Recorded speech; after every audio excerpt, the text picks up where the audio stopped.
To discuss today's topic, we have with us today Ranjit Kumar Gulla, in-house legal counsel, and Abhiroop Nag, lawyer. Hi, Ranjit and Abhiroop. Hi, Atko. Yeah, thanks for being here today. And so, without wasting much time, let's begin the discussion. So, Ranjit, I'll start with you. Yeah, Uh, so, for as you know, today's topic. So, what is intellectual property and its various forms? If you could just tell us. yeah. Intellectual property, as the name suggests, it's the creation of human mind, such as inventions, literary and artistic works, designs, symbols, and images. So, if you categorize them, like mainly it would be properly intellectual property, which are patents and copyrights, and you have industrial rights like designs and trademarks. Uh, if you elaborate, patents are given for inventions, and invention. When you say invention is creating something new uh, with one's own idea, and yeah, and the patents are granted through contract theory, like where the state grants a monopoly right for a certain period of time, and in consideration for that monopoly right given to the inventor discloses the working of the patent, like full details of the patent, so that it becomes public domain after the expiry of that particular monopoly period, so that the society uses the information in the public domain and make use of the technology or invention. So basically, it's incentivizing the inventor to come up with the inventions, and uh, and allowing him to recoup his investment, time and investment made by him. So patents, like if you see like what is the eligibility for granting a patent, then uh, patent should be a novel idea, which was new, and it should Right. have an inventive step, and it should be non-obvious for the person who is working in the technology or knowledge field. And the final thing is like it should have industrial applicability. Uh, but your invention should be capable of having an industrial application, so that you work on the technology and provide goods to the society at large. So these are the three things like which are essential for getting a patent. And when you come to copyrights, copyrights are expression of an idea in a tangible form, like artistic works or literary artistic works, cinematographic works. Yeah, and it's copyright is a bundle of rights. For example, if you take a book, like author of a book has rights like reproduction of the work, distribution of copies of the work, public performance, broadcasting of the work, communicating that work to the public, and commercial rental of that work to the public. So it's a bundle of rights. And I wish to tell on the duration of the patent. Like the patent is generally granted for 20 years, and copyrights are granted for 60 years after the life of the author. Life of the author plus 60 years after the life of the author. And patents are unlike patents, copyrights need not be registered. Like once you uh, keep your expression of an idea in a tangible form, you will get a copyright. It need not be registered, and we can show that uh, you'll have a copyright. And for patents, you need to apply to the government and get a patent for your invention. And when you talk about industrial rights, you have trademarks and designs. Design is defined as a look and feel of aesthetic look and feel of an object or the goods. Uh, Generally, designs are granted for a period of 15 years, and for example, the examples of design, maybe your mobile phone, look and feel of the mobile phone, your clothing design, uh, and designs are purely granted for the aesthetic. As I said, like they are granted purely for the aesthetic look and feel of the goods, but not the functional aspect of the product of the goods. For functional aspect, it will be a patent. Like if your invention has some functional aspect, then you have to go to the patent route. And designs, when you are when you get a design, like you will lose the copyright over that. You'll not have copyright rights when you get a design. Yes, that is something quite interesting. And about copyright that you mentioned, that for copyright, it is not always necessary to get it registered, right? Yes. So there is often confusion that many think that for copyright you need to get it registered, or else they won't be able to protect it. Whereas that is not the case in Yeah. copyright. But Yes. for others, like for patents, trademarks, it is better to get it registered.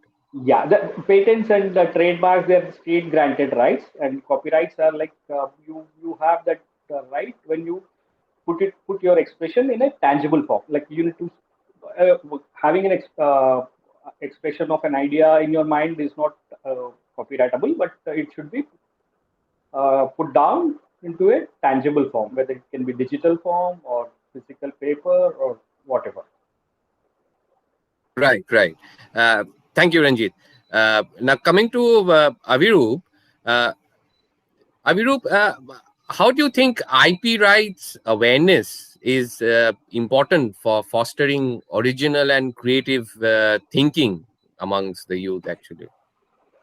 I think, see, the thing is, I think it is important for kids and the youth and the students per se to understand the whole concept of copyright in relation to when they are actually writing thesis or they are writing an essay or any kind of assignment which is based on research, because I think the focus in India is so much on rote learning, and you kind of, you take great pride in actually reproducing a work verbatim, and that's how you are, like, born, brought up in the education system in India.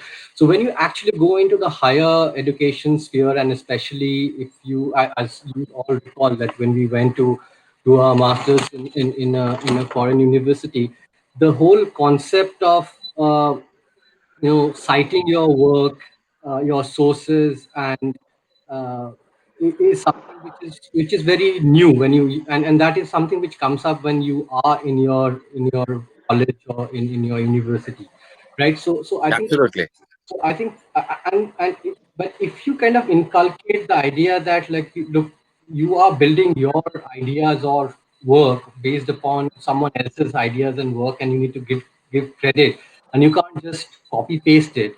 Uh, I think that is like the fundamental aspect of any research-based learning, and I think if someone is aware that, look, there is a concept of copyright, and you can't just lift passages out of any kind of document, book, or article, and you need to kind of take the idea which is non-copyrightable, and you can use it and you can reference the source. I think that is something which, with that whole mindset will come if people understand what copyright is. And I think, having said that, I will also probably stress on the fact that you need to make people aware as to what is not copyrightable, right? Just because I have written like an article or a book and propounded on some theory doesn't mean that everything is copyrightable. What you can't do is copy my word or document word for word.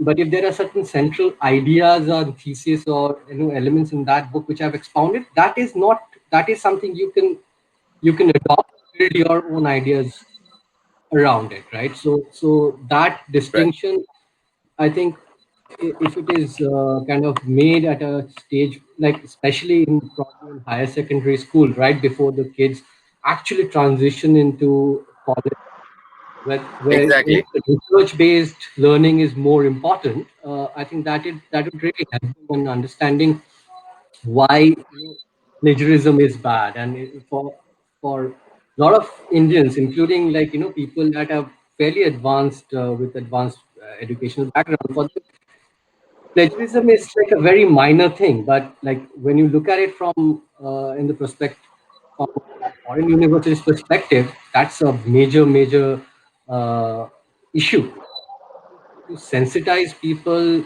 uh, i- i- to kind of understand what they can adopt and what they cannot take from a particular document is something uh, is important, and a basic idea of IP, the concept of IP. I'm not saying the laws relating to IP, but what Mm. theoretically constitutes an IP is something which needs to be uh, told to students at the college going age, I guess. Right. Absolutely. Absolutely. And that mindset has to of not copying someone's work in any form has to that concept has to come at a very early stage. I mean, that mindset has to change to bring up something original or on your own. And yes, you have rightly said. I mean, when we were studying, we were very categorically and specifically told to cite references and to mention them and not just blatantly copy. And what you said is also equally important, that people must be made aware what is not copyrightable. So so that's absolutely correct. And now, Ranjit, why do you think is the intellectual property system necessary at the first place? And do you think that its effectiveness, like Avirup said, like the effectiveness would be better if people get to know as well the penal provision for infringing IP laws to a certain extent? Yeah, definitely. They should know the consequences of stealing somebody's ideas or stealing somebody's work. So basically, intellectual property is very much necessary. Protection of intellectual property is very much necessary at the country level, because it when you have a proper protection regime for intellectual property in your country, there would be technology flow coming from the inventors across the world. Like, unless you protect their technology, they'll not be interested in granting licenses to their technology, latest technology. For example, in India, if you take medicines or drugs or pharmaceutical drugs, uh, inventing a new Mhm. drug would be like or would be like would be costing a huge amount of huge that's like $30 billion to $50 billion for inventing a new drug. And right from the clinic phase one trials or like phase one studies up to the ultimate discover invention level or discovery level, it Mhm. would cost anything between $30 billion to $50 billion. And we do not have that much investment capacity in our country. So, uh, if you are not able to protect the, uh, if you do not have proper intellectual property regime to protect the inventions, those inventors will not be interested in transferring that technology, eh, like maybe through royalties also. Or they'll not be interested in transferring those technologies to your country, and you will be losing on that front. So young people should be educated regarding the intellectual importance of the intellectual property and protection of intellectual property and the benefits which as a country or as a society we get out of the protecting the intellectual property. Right. And now, Avirup, and in today's time, and how important is it to have the knowledge of these IP rights in we have this social media exposure. This, how do you think? I mean, in this environment, knowing one's IP right is equally important. Yeah, I think definitely, because a, to make sure that your IPs are not getting infringed, and B, also to understand when whether or not you are infringing someone's IP, which can have, as Ranjit was correctly mentioning, some consequences on you, even if you are merely like sharing something or using someone's logo in a manner which might be in breach of IP laws in India. So, for example, if you prepare a logo of a company, the company can actually take certain actions against you. So, given the widespread use of show, yeah, and the amount of information which is being shared by people, it is important people do realize uh, that there are certain things that they cannot share, or that there are certain things which uh, you know can have consequences. And also a basic idea of what is permissible use. That's the whole concept of permissible use, that you can use certain things for clip of a movie for critical purposes, or something like that, but you cannot just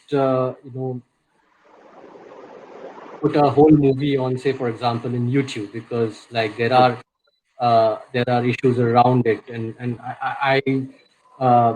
maybe inadvertently most people are doing these, and maybe the IP regime or the enforcement regime in India is not that strong, or people like don't enforce those things so stringently. But if that were to change, it is you know consequences which might flow from it, which most people are completely unaware of. So I think it is fairly important for people to even understand how their actions in a social media platform uh, can have an impact on them. And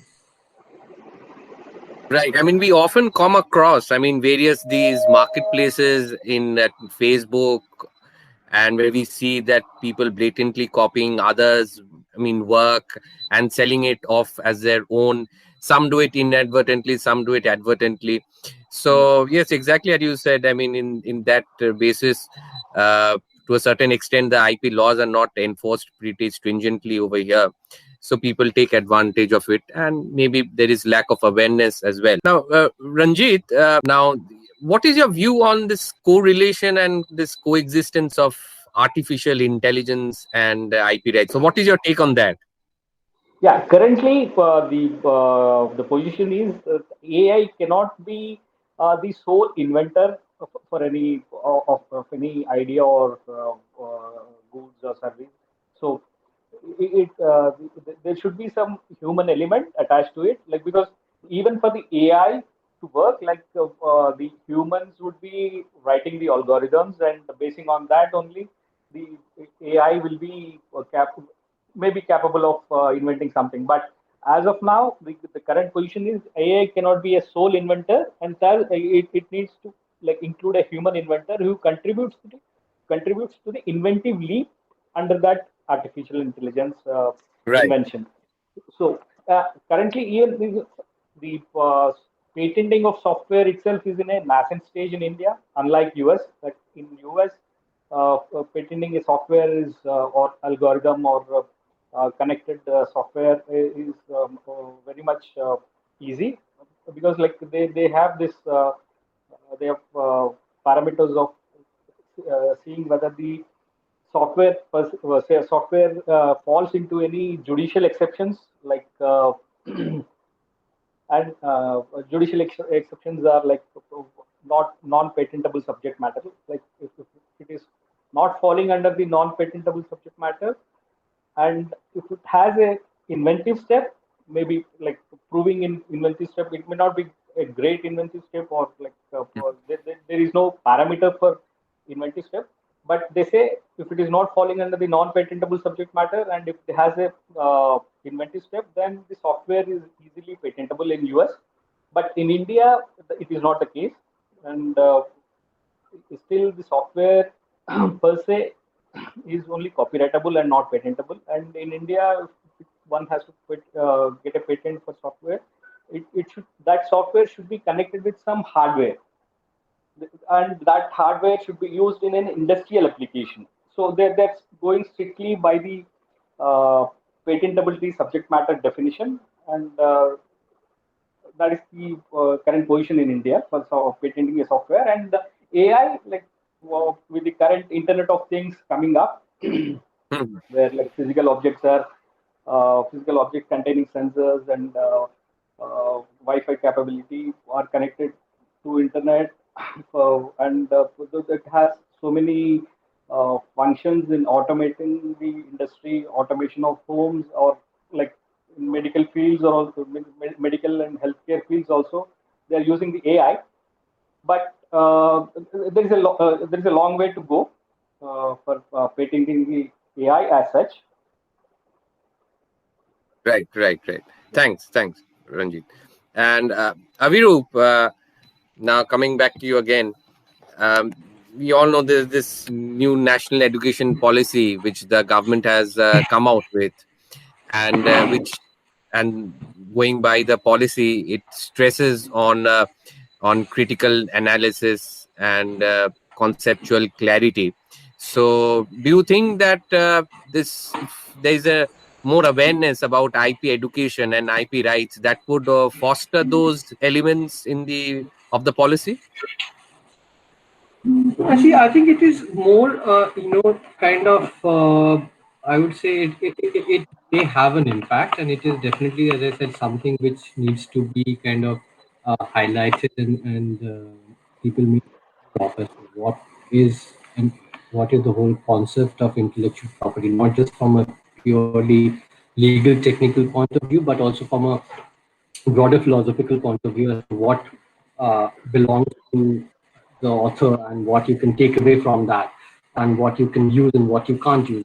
But in terms of the whole education policy, I think that the way what I have always have had a strong view about the way Indian education works is the fact that uh, I think the whole emphasis of so long has been on rote learning and learning things by heart and reproducing it. I think that is a Right. very that is antithesis of a society which really appreciates IP, because here, what are you, you know, really uh, awarding people for is memorizing something and producing is verbatim. So, right, like for most Indians, that is what learning is. It's it. So I think when you move from that mode of imparting knowledge to a system where you actually make people force people to read and understand and take away the things as opposed to just memorizing it. I think Hmm. that even the whole the respect for someone else's intellectual property at a very philosophical level will come from here. For example, if I recall my school days, you had uh, English where you have to basically write passages, right? It just Right. right. I'm being told is, okay, go read this and reproduce it. It's not that like telling me read this and tell me what you understood or what is the central idea from which you took away, right? For me, then the Absolutely. whole concept of that I need to understand and build things around, use that understanding to build my own thoughts or ideas is very alien, right? So suddenly, if you Hmm. tell, when you come to a higher educational level and you say that, like, look, you can't do that, right? You can't Hmm. just take, like, say, you know, an article from somewhere and just copy paste it and change a few languages here and there, and that doesn't make it your work. Hmm. It's to a large extent, it's a shock to the system for most students, right? Then you are Right. effectively relearning your whole learning methodology, if for a lack of a better word, and so I think so. Then there is always the urge to not follow the concept of intellectual property, but kind of find ways around it, right? Like it is easier. Uh, if I can give you an Yep, example, is it easier to take your paper, run it through, plagiarism checking websites, and start exactly. to beat those websites as opposed to actually trying to understand and write something on your own? Because that is haven't been trained for till the age of like probably 17, and in certain cases the time you are 20, right? Because Right, all said and done, when you go to law school, still has some element of originality, and that whole pedagogy is kind of pushed onto you. But in a lot of traditional colleges, the mode of education continues to be the same as you had in school, right? And right. suddenly higher education, it's a very different paradigm.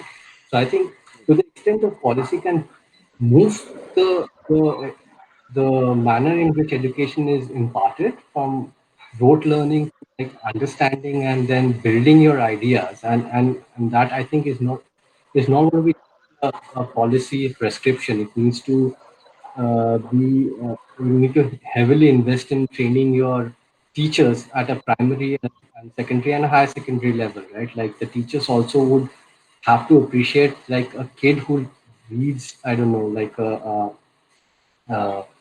poem may find interpreted very differently from what is like the standard interpretation given in the CBSE's cheat sheet, right? So it's that also needs to be kind of that is something which we need to focus so that like uh, that Yes. whole mentality is built. Exactly, and that is why you answer the question of building that better society, and it brings about a behavioral change amongst the youth as well. And with technology so advanced these days, it is very easy to copy something, paste it, and then re-engineer, rework around it. But it is important at the same time to teach these youths, I mean, to think independently and do their own work and to bring out something new. And so, Ranjit, and if you could just throw some light on we do know that we do have a national IPR policy as well. And Avirup has said to some extent the ways the school can develop and bring about this awareness amongst its students. So, if you could say something on that. Yeah. Recently, there is a guidelines issued by National Digital Library Policy. This, they have come up with some 20-page crisp document where they educate the students about the copyrights, why copyright should be protected, and the fair Mhm. use doctrine, like how fair use can be used for the educational purposes, and up to what extent they can use that fair use doctrine in the education. Like when you're, for example, libraries are places where you photocopy everything, like, and for students, like they photocopy the whole book, uh, uh, Mhm. and then there's a mass copying, means like doing the Xerox copies of the books, and it somewhat violates the copyrights as such. So they have come up with guidelines, and those guidelines are put up on the website, and they are also requesting for the uh, recommendations or comments on those guidelines. And Mhm. the last date was September 30th. Yesterday was the last day for giving guidelines, comments on the guidelines, and they want to publish those guidelines for the benefit of the students, and educating them about the copyrights and the plagiarism, when they are Mhm. doing some hardcore research work. So even I was like, when I went to Nalsar, like first time, like when I was writing my seminar paper for the first time, like I thought like I have given proper footnotes and proper this thing, but when I Right. ran my paper through that website, like inadvertently in the footnote itself, like I have copied so much, means like I have kept it as a footnote only, but the amount of passage, like it showed as a plagiarism thing. Like even though Right. I quoted somebody, but the whole passage, like I should not have lifted the whole passage for quoting it. Mm-hmm.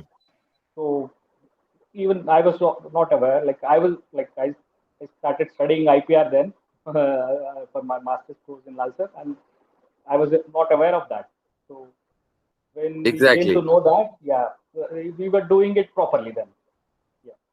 Mhm. Avirup, any final thoughts before we end today's discussion? No, sorry. I think yeah, it is. As I said, like I think IP is something, and I think which is important in the sense of understanding what belongs to someone else, what ideas belong to someone else is a thing which needs to be inculcated. It may not be the IP, the intricacies of IP that you would study as a Exactly. kid. Right. It's more like if you recall, we had I don't know whether you guys had CBSE. We had this course called till Mhm. class 10, right? Which basically taught you about like the constitution and kind of like civic duties and Yes. Yeah. your fundamental duties and directive principles and Directive principles. Yeah. Yes. Yeah. Yeah. right, so something like that, maybe like that can be one thing as part of it, that where you kind of tell what is you know broadly what Yeah, is that will be interesting actually. like, because I think that is, I think civics is, it used to be like a very minor part of your social sciences in Mhm. CBSE, but it is something which probably can be broadened to say like generally what is IP can do, what you can't do, what is what is plagiarism, because I think that will also be important for them, for the students to understand that at that level, so that they kind of fall into the same traps that like we were discussing, Ye- right? Like they understand what it is be to plagiarize and not to plagiarize. Yes, I mean they should be. It's a question about morality. It's about your conscience. With this, we come to an end to today's discussion. Thank you, Ranjit and Avirup, for your wonderful and valuable time. Thanks a lot, and hope we are able to catch up sooner. And for me, it felt like back to our Emily days in Hamburg and Bologna. So it was quite great catching up with you guys again. Other than Thank Ranjit's cooking to go along with it. Huh? yes.